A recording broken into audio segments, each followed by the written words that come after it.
Welcome back to Animal Crossing New Horizons. I'm Dear Darling, as you'll see what's going on our lovely island of Fawnhollow today. And what should we talk about today? You know what I could talk about is there's this game released by, well, actually I believe it's by the Yogscast people, but I'm not entirely sure. Don't quote me on that because I'm not really sure how it works. I thought the Yogscast people only did Minecraft really, but maybe I think they have like a studio. Hold on, what's it called? It's called like Trolley Problem Inc. I think. Yeah, wait, no, the Trolley Problem game? Is that right? No, not this one. Hold on. Trolley Problem Inc. Yeah, as in Incorporated Inc.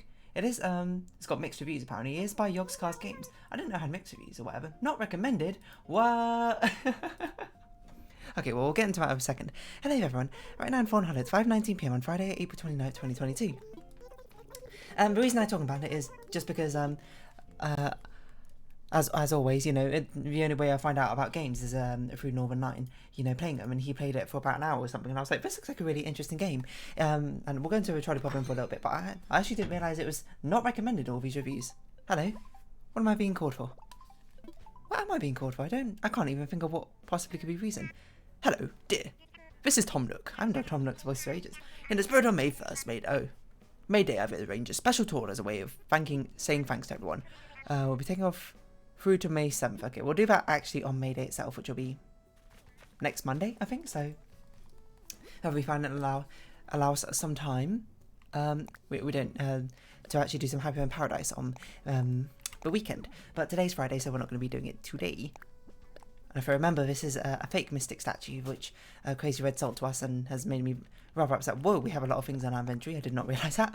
I didn't realise it was recommended. Not recommended this game. I can't put stuff here, it'll be in the way. Ugh. I just want to check if this Mystic statue is real or not. Come on. I'm pretty sure it's a fake one, because it's got an earring on, right? Yeah, well, I mean, we'll give it to Blathers anyway, just so, like, well, you know, we'll taunt him, being like, ooh, look, we could have completed the museum today, but, you know, Crazy Red, he just wasn't up to it. Upon playing game, we discover it's not fun at all, many decisions aren't real. And worst of all, the narrator completely complains constantly about every single decision you make. I thought that was the point of it. I got from watching it. You ult F4 into frustration at several points and discover you have less than 2 hours of playtime. Okay, like, the impression I got from the game, it was like, it's a game which is based around the trolley problem, which is a philosophical idea where basically if there's a train hurtling down a train track, and it's going to hit 5 people. But you're a train operator and you have a lever, and you could pull the lever to divert it to a different train track. But that other train track has one person on it. Would you basically divert that train track? Basically, would you do nothing and allow 5 people to perish, or would you divert the track and allow that one person to perish, but you will, you know, have a hand in doing it? And honestly, it's the sort of thing where, even though it's posed as a question, oh, hello, Nook Mile. I want to fly, but I want to go visit Harv's Island. It's a sort of thing where there is no right answer to this exact problem, because there shouldn't be. The whole premise of it, I believe, is a philosophical dilemma. It's meant to pose to you, the listener, and make you think about what do you value, I suppose, like how much, not only do you like value human life, because I think that's a bit of a reductive way to look at it, but how much of an influence does you having partaking in the act of taking a human life, like you I don't know how to describe this. I'm not a philosophy major or anything like that. The actual legitimate Mystic statue. Are you kidding me? You know what, Crazy Red? You've fully redeemed yourself. That is the final piece of art we need to complete the museum. That is crazy. No way. And we are also probably not going to be able to donate it until next Monday, because on Saturday and Sunday I'm going to be doing Happy in Paradise customizations. Ah, dear me. That's incredibly exciting. I did not expect us to get it, like, just then. Especially after I was complaining about Crazy Red just giving us a fake one yesterday. Well, we could put that away, I suppose, certainly. How very exciting. That's crazy. That's how long it takes, playing almost every single day for about 2 and a bit years to actually complete the entire museum. And most of it is because of the art.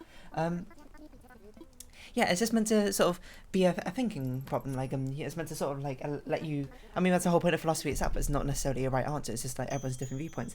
Like, you'd be like, okay, you might go from a utilitarian standpoint and be like, well, 5 lives is more than 1, I'd rather say 5 lives than 1, so I'd pull the lever, which, if you want my opinion, is actually the opinion I take, in this, like, very reduced case, but of course, there's also the equally valid opinion where it's just like, I don't want to be like the one that pulls the lever and actively, you know, that sort of a strong association with the fact I've actually taken an action to deliberately end someone else's life has now put the onus on from, rather than being just unfortunate situation of a world, now being, you know, murder, something that I physically had a hand in. And then the argument goes, but you could argue, be like, oh, but by the act of not doing anything, like choosing not to act is also a decision on itself. So by choosing not to act, you're now increasing the amount you murdered to like 5 people instead of 1 person. But then, you know, the argument goes back again. It's like, but that 1 person wasn't going to die. You know, that they did nothing wrong. There's absolutely. They did nothing wrong, basically. Like, they weren't on, like, in the path of a train or anything like that. There's no reason that they should be hit or anything. So by choosing to divert the train to the other side, you're now basically choosing for them. You're punishing them for the other people's potentially mistakes, or, you know, maybe not mistakes, or something that would happen naturally to them. And, you know, the debate can go back and forth for hours and hours, and that's the entire point of it. Everyone's got different opinions, and it just basically stands for what you believe in philosophically and what you take as the most important, and or whatever. And, you know, the emphasis is there is no right or wrong, which is why I thought this game was very interesting. This game takes it from a different level, like it basically poses you a load of problems or whatever, and you basically do your own sort of decisions on them, except for it's clearly a game with some sort of weird meta elements going on. Oh, so cute together, you two. Some like underlying meta elements which I don't really know how much it delves into it, because you don't really know, but there's clearly some sort of meta story going on, and I assume meant to be some sort of social commentary. But, you know, the same way that things like games like I don't know, I'm trying to think of like Doki Doki no, maybe not Doki Doki Literature Club, because that meta element's a bit different from the others. But don't sit down, Fauna. Nice. But, you know, games, you know, like One Shot, you know, Undertale, those sort of things, which have, like, sort of surrounding meta elements tied up into its narrative. That's the sort of feeling you get, or at least I got from watching Northern Light and play that game. There's meant to be, like, an overarching thing, because, like, of the setups, like, you're doing it for a company, or, like, deciding it. I think you're making, like, self-driving cars, which is, like, you know, why people like the trolley problem as, I suppose, a discussion point, because then there's sort of, like, a car has to make that decision at some point. But yeah, in-game, the entire premise is you're doing it for like a self-driving company thing, and you're making decisions for it, and the story evolves. And there is like the narrator, who is basically having a back and forth with you as you talk about it, because they're the ones you make decisions to, and they basically, as this review rightfully does say, the reviewer just like constantly berates you for like choices you make, or something like each of your choices have consequences. But the feeling I got from it when I was watching it was like that was kind of a point of it. The narrator would berate you no matter what choice you made, because there is no right decision in this sort of thing, and they're, you know, trying to make you feel bad about, you know, I suppose questioning your choices, because at least that's what it felt like to me. Because even like when you're deciding between which choice to select, whichever choice you're selecting on, the narrator's going to try and sway you to the other way by like putting like arguments down, like you know, like I just said, like if you chose to like switch the track to the person with just one person on, they'd be like, but that one person wasn't even in the direct line of fire. Are you willing to be the one to make it, for them to be the target, I suppose, by your actions, or something like that? So, I don't know. I'm not trying to say this review is bad or anything. I'm just trying to say, I think what seems like this reviewer went into it with a different perspective than I did. Because, you know, I'm not going to play it, well, maybe I'll play it, I'm not sure. Maybe if it goes on sale. Well, how much does it cost? £9. Maybe if it goes on sale in future, I'll give it a shot. But like I kind of am going into it with the idea that it's here to propose ideas to me, and the underlying narrative that's actually going on in the story is just more for a bit of flavourful fun, rather than necessarily the core concept of a core showing of the game. But obviously, you know, if you come at it from a different perspective, how the ideas in themselves are not anything unique from the fact that you put it in the game itself. The story should be like an important part of it. It should be able to tie the things together and make it a much more interesting new whole experience and package. So fair enough to its reviewer basically being like, no, it doesn't do it well enough to justify what its price or whatever, and it's very short. Give a positive review, negative review. Give a game a negative review, disregard the research that went into the game, clear the effort the team put into making it. What?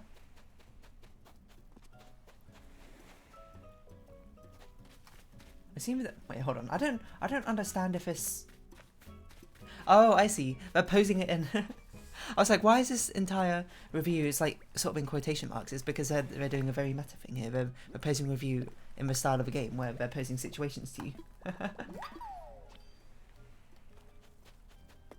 Apparently it's a very frustrating experience, unclear description. To be fair, I think that's understandable. If you go in with different expectations of a game, it probably isn't exactly necessarily for you. That's the point of a game. Yeah, that's the point of a game. Like every decision, these sort of choices, there is no right answer. The assumption I was under is that the announcer is going to berate you for every answer that you choose anyway, because every answer has good sides and bad sides, quote. But there is no right or wrong, I suppose, in the end. But the point is the announcer is kind of antagonistic towards you in the first place. They're not on your side, so they're there to make you feel bad about it. I suppose it being 2 hours is, quite short. Precondition to each dilemma, which took away from the original point of a scenario completely. Note is going to state all the frustration and drawback caused by record this type of value of a gain of a choice or sacrifice an individual's value versus a loss. By taking away the first part and focusing only on the second, you didn't make people question whether they made a right choice. You made people question why they are making the choices at all if they cause nothing but losses. You know what? Fair enough. This is clearly someone who's better at philosophy than I am, because I'm not very good at philosophy. But they want people to always question their choice, and I get it, I like it, but I'm disappointed that they failed to present the philosophy behind them, only scratching the surface, and thought, oh, it wants people to question themselves about what it is about it. Okay, fair enough. I would have thought most of the complaints would be about the fact that it's like a £10 game for about 2 hours or something, which is, it would be alright depending on what the game is, but perhaps it isn't substantial enough. Okay, that's, a fair point from a philosophical standpoint. but by the narrator just berating every single time, while it is a case that obviously it's meant to emphasise the fact that there is no right or wrong decisions in the Trolley game, but there is no winning or losing it, in a sense it takes away from the philosophical discussions and contemplations you can have about the problem in the first place by reducing it only to one side of the result. But you know what, you swayed me. What is it, Midas? You swayed me with your review. I mean, it still would be a game I'd purchase on sale potentially, because it seems interesting, it seems curious enough that I would give it a shot. But anyway, we're just going to talk about the trolley problem. And I remember, like, the first time I was told about the trolley problem, because back in secondary school, or high school I suppose, I had a friend, he was very into philosophy, and like questioning life and that sort of thing, and I mean, there's no better way to summarise it than he was really into philosophy. And probably still is, I hadn't really talked to him for ages, but, it's not like we had a falling out or anything, sometimes friendships just dissolve over time, and that just is what it is. Hope he's doing well and all that. But he was really into philosophy, and we'd often have, like, philosophical concepts, because I like the idea of philosophy, I like hearing about the ideas and that sort of thing, but I'm not necessarily, infused enough by philosophy itself to go research with different types of philosophy and viewpoints and that sort of thing. I'm more like it, like, if, I kind of like the deal we had going on, basically, where he would present me with different philosophical concepts, and we can have, like, discussions about it in the first place. And I remember it was some, like, random lunchtime, I don't know, we were both eating our packed lunch, and, he got onto he said he was reading about something called the trolley problem, and I was like, what's a trolley problem? Can you describe the premise to me? And I was just, I'm very, I suppose, utilitarian when it comes to my sort of philosophy, and perhaps even more so back then than I am now necessarily, but, there's a load of different contexts to take and everything into attribution, but the fact that this was such a reduced, like, there was basically no context about something, I had you basically nothing to go off in the trolley problem. I was just like, alright, I would pull the lever, and then, I remember we had a discussion about that, which basically just sort of the points which I said previously. We had a discussion following on from that sort of thing about what would be the thing to do, and, I think there were some other people there who eventually, like, trickled in, joined the discussion about sort of thing, some people just like, there's no way I could put it, and I'd feel bad or something. Well, one person, etc, etc, etc. And then I remember he, later on, I can't remember if it's the same day or a different day, like, he later on proposed, like, what is the next natural sort of, like, evolution to the trolley problem, which I think is very enlightening in itself, where it's basically the same premise. Again, a train is rattling down the tracks at, like, whatever speed, and it's going to hit 5 unsuspecting people who are on the tracks who cannot prevent it in any way, but you are standing on a bridge above the train, and next to you is, and I can't remember the exact description, but it's basically like this really large man, shall we say, and and by the way, and as a technicality here, guaranteed for certain that if you push this man onto the tracks, it will you know, end his life, and 2, it will stop the train and prevent it from hitting the other 5 people. And I say that as a technicality, you know that for certain, because otherwise then people get into the argument being like, oh, I wouldn't do it because I wouldn't be sure if it would actually stop the train or anything like that, which is, you know, I say that in mocking tone because that's the argument I have, and I'm just like, I had when I first heard it. But it's like, that's not really in the spirit of a question. The spirit of a question is now, with you having much more purposeful action over ending someone's life, would you still be willing to end that person's life to save the life of 5 others? And that, you know, that when I first heard it, I was like, yeah, I'll do it. And then I thought about it more, and I was like, wait, would I do it? Because, you know, it's crazy how these philosophical ideas, a simple sort of not reflaving, but restructuring of the exact same problem, the exact same outcome, if you look at it from a utilitarian standpoint, or from like a result standpoint, can completely reshape the question to you. It completely redefines it. I mean, maybe to you it doesn't redefine it, maybe it's exactly the same to you. You would still very easily either pull the lever or push a person, which, you know, I would say nowadays that I would still do it if I knew for certain. But of course, when I first had it, and maybe if it's the first time you're hearing it, you might be a bit more torn about that sort of thing. It feels a lot more different, doesn't it? You know, pulling a lever feels like layers and layers of like this detachment from the actions, sort of giving you like a shield from the moral onus being placed on you. But now being a deliberate push onto the person and having like a direct cause and effect, I suppose, onto the loss of someone's life, it makes you, well, at least it made me go, ugh. Like, obviously the loss of life is not something that makes you feel good, hopefully. It makes anyone feel bad, but like the fact is now something it's a lot more direct somehow. Despite the fact the results are exactly the same, somehow there's now an apprehension there for me, or was an apprehension there for me, where I'm just like, I don't know, I don't think I want to do it anymore. And that sticks in my mind because it was a very formative, like, sort of thing in philosophy. You know, we've had other philosophical discussions about things before, like ship of Theseus, and I forget other things, I don't really record off the top of my head, but that one in particular always sticks in my mind. I always think back to that trolley problem, and how that simple rephrasing of it just made me just like hesitate a lot more, just being like, become so much more unsure, I suppose, my own answer. I mean, now I suppose if you want my own thoughts and opinions about something, because these contexts are basically so devoid of any context, situations, are so devoid of any context, there's not really many things you can make judgments on. The only thing you can judge on is could be any one person and any 5 other people, how you can't really like evaluate their lives in any sort of meaningful way, and even if you wanted to, even if you could, perhaps you wouldn't even want to, which is fair enough. What would I do? I would pull the lever, I would push the person. In the 2 situations. I don't think I would feel good about it. I don't think I'd be surprised if you felt good about it in either situation, to be perfectly honest. But it's the sort of thing where the fact that, I mean, who's saying I would actually do it like in the moment, and like in the spur of the moment? Who knows what people do? I forgot to actually get these fossils analysed, so let's go back and do that. Your brain and adrenaline is a funny thing, fight, flight, or freeze, and who knows what I would do. But you know, given the time to rationally think about it, I would, you know. And then, you know, from there the trolley problem could build up with like way more like different sort of scenarios, which allowed for even more discussion. Like, what happens if you pull the lever but now you only had a 50% chance of it like actually diverting it? Does that influence your decision at all? Or like you pull the lever and it has a 50% chance of like the thing malfunctioning and all 6 people will be hit by the train. Would you still do it that way? And you'd be like, oh, I don't know, now you got to you run some maths, like 50% chance for 6 people. You know, if you want to do it from a completely utilitarian, like mathematical perspective, if you have that expectation is now 3 people versus 5 people, so you should still do it. But then if it lands about 50% worse, or 6 people get hit, you're going to feel a lot worse. Aren't you? Wait, no, hold on, is that right?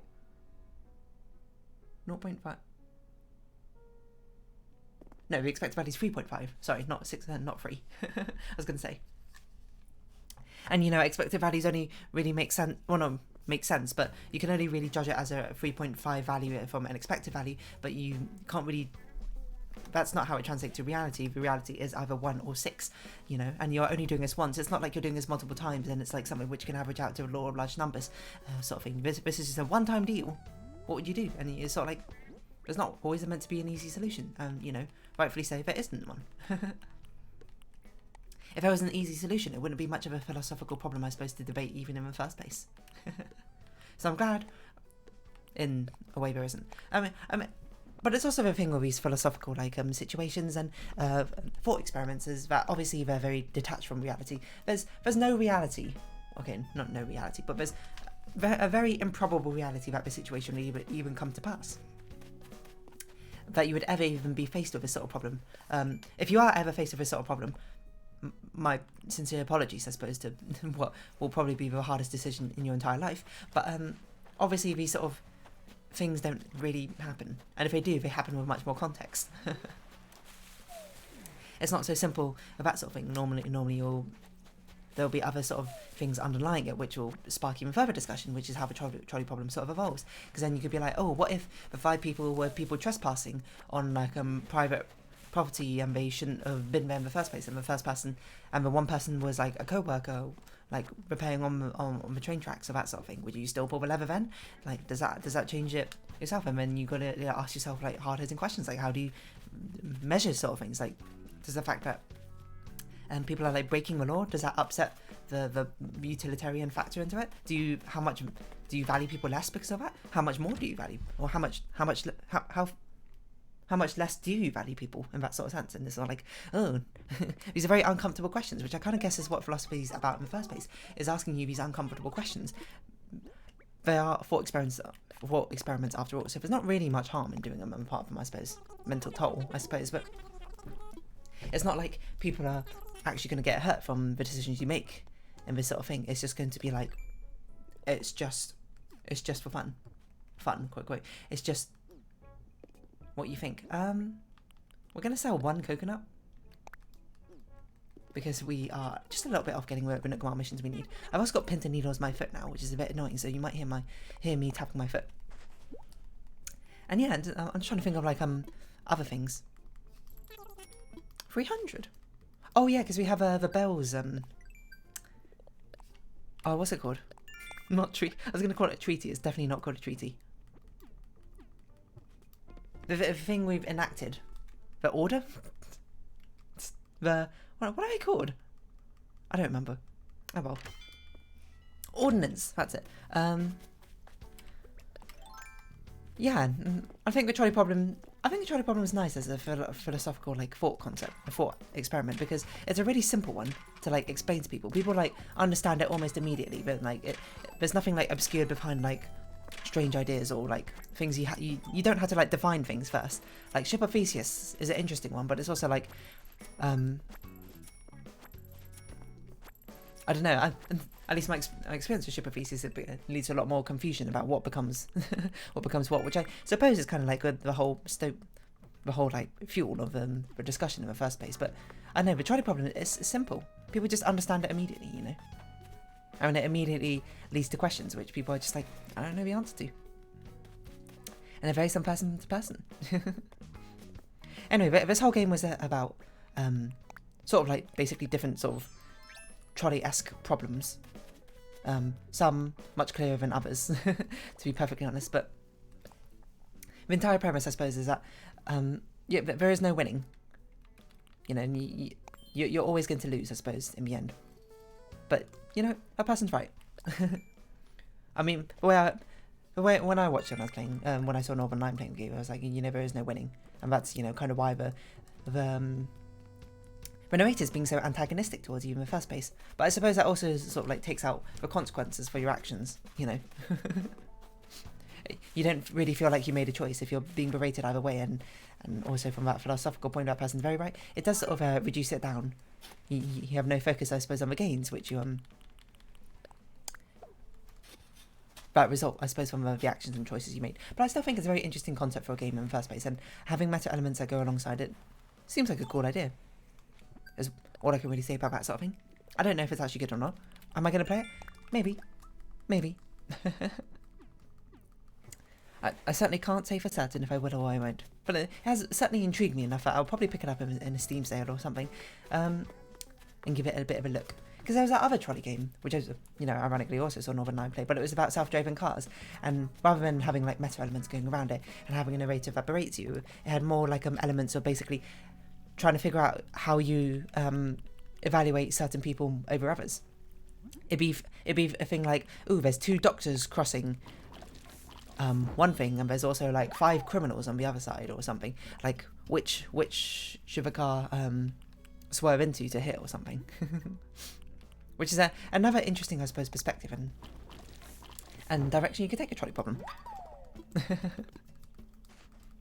And you might be listening to what I'm saying right now, and you might completely disagree to like what my answers were to the trolley problem. That's completely fair. You know, that's the entire point of it, I suppose, in the first place. And I suppose in life you are faced with similar, not exactly the same. You know, often you don't have such big weights, such as the worth of a human life in your hands, but you'll have trolley-esque problems where you had to do something to sacrifice. Do you take an action to sacrifice something, or do you take inaction to sacrifice more or something? You know. I'm sure there's relevant problems which you'll face in life which you can sort of reduce down to a trolley problem should you really want to, I suppose. But yeah, let's hope that none of us will ever have to face a trolley problem in real life, because that is something that should firmly stay in the ideas of philosophical thought experiments. And on that note, we're going to round off this episode here. So if you have been watching, thank you very much. It's been Animal Crossing New Horizons. I've been Dear Darling. Any likes, comments, subscription, shares are greatly appreciated. Join the Dear Darling Discord, follow me on Twitter down below. Hope we see each other again, but for now, it's our farewell. So until next time, bye bye for now.